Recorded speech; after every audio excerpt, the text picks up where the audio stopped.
Pour beaucoup d'entre nous, les réseaux sociaux se limitent à LinkedIn, avec les dérives que l'on connaît et que nous avons déjà dénoncées avec Bruno Friedlanski.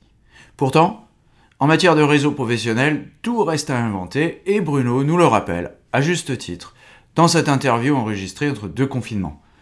Voici donc la transcription de cette interview, où j'ai posé à Bruno un certain nombre de questions, notamment autour de l'innovation dans les réseaux sociaux professionnels. Des interviews, des chiffres, des faits, des études, pas de blabla. Ce sont les podcasts de Visionary Marketing, disponibles sur toutes les bonnes chaînes de balado-diffusion. Donc on est passé en fait d'un outil de networking entre professionnels à un outil vraiment RH. Et on a aussi toutes ces dérives qui arrivent avec des commerciaux bourrins. Le risque, c'est on va dire le syndrome Viadeo. Est-ce qu'on peut faire un réseau hyper vertical sur une industrie ? Tout est à inventer. L'origine de LinkedIn, on pourrait la voir comme un espace de networking digital, offert aux professionnels de pouvoir se retrouver, pour ceux qui se connaissent déjà, et puis pour pouvoir connaître de nouvelles personnes, donc un espace de networking quelque part. C'est également une façon de mettre en ligne son CV, et donc de vouloir, en tant que salarié là pour le coup, de pouvoir se montrer. Le début de LinkedIn, c'est vraiment de permettre aux professionnels d'être présents. C'est après où le paradigme a changé, c'est-à-dire que c'est devenu un outil pour les entreprises pour aller recruter.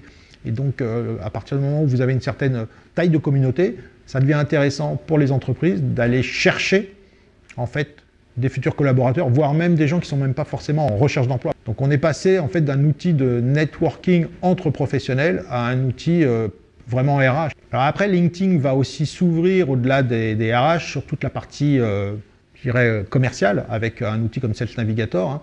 Et on a aussi toutes ces dérives qui arrivent avec des commerciaux bourrins qui ont oublié en fait les fondamentaux de la vente. Un commercial, quand il est en apprentissage, on lui apprend à découvrir son client, à comprendre le besoin pour pouvoir faire une offre la plus précise possible qui répond à ce besoin. Avec le côté digital, le côté un peu virtuel et les outils qui sont à leur disposition, on va plutôt faire un ciblage, pour prendre des mots un peu guerriers, même si on cible, hein, on envoie à des gens qu'on ne connaît pas des propositions commerciales. Donc plutôt que d'avoir une phase de découverte, on va aller très vite pour pouvoir développer le chiffre d'affaires. C'est ce qu'on appelle les commerciaux bourrins, où vous recevez des offres qui ne sont absolument pas cohérentes avec votre secteur d'activité, uniquement parce que dans votre profil, vous êtes responsable marketing, et on va vous envoyer toutes les offres possibles pour le marketing, alors que vous êtes peut-être sur des spécificités qui n'ont pas lieu d'être, et donc de ne pas être chassé comme des animaux, hein. Viadeo, au départ, était un réseau pro également, franco-français, mais ils ont un peu trop ouvert les vannes, ils ont un peu trop permis à tous les membres, à des outils de pouvoir noyer, j'ai envie de dire, les interlocuteurs sur des offres qui étaient un peu trop axées commerciales, et ça les a un peu desservis parce que les gens sont partis. LinkedIn aujourd'hui a un enjeu majeur, c'est que s'il veut garder sa spécificité et en fait son utilité, parce que les gens avec qui on a envie de se connecter disparaissent, vont certainement aller sur un autre réseau, sur un autre moyen, parce qu'on a besoin en tant qu'humain d'être connecté à d'autres professionnels. Ça fait partie de notre job de faire du networking. Si nos interlocuteurs s'en vont, nous aussi on va partir et le réseau va perdre de sa valeur. Alors, on voit que Viadeo se relance en voulant se recentrer sur les RH. Frontalement, ils sont en concurrence avec LinkedIn, donc c'est un peu compliqué. Là, ils viennent de passer sous la bannière Viadeo by JDN. Je ne sais pas ce qu'ils peuvent faire. Je pense qu'aujourd'hui, ils sont trop comme ce qui existe déjà.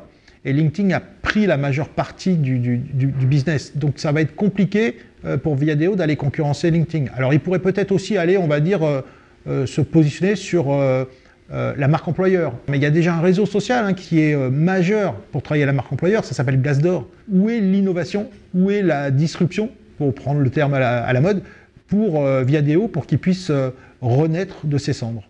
Alors, je ne suis pas devin, mais il y a certainement des réseaux plus verticaux qu'on pourrait voir apparaître. Il y a une dimension qui ne changera jamais, c'est le temps. On a 24 heures dans la journée et on a un temps limité à passer sur les outils digitaux pour pouvoir gérer une communauté, animer une communauté, se connecter avec d'autres professionnels. Avoir un nouveau réseau, c'est toujours compliqué puisque ça veut dire que c'est du temps en plus. Parce que le premier réflexe, c'est de rester sur des réseaux, j'ai envie de dire, génériques. LinkedIn est devenu un réseau business, un réseau pro générique. tous les nouveaux réseaux qui sortent, ils font un LinkedIn Connect. Ça veut dire que déjà à la base, je trouve que moi, il y a un souci, c'est que j'ai besoin de LinkedIn pour vivre.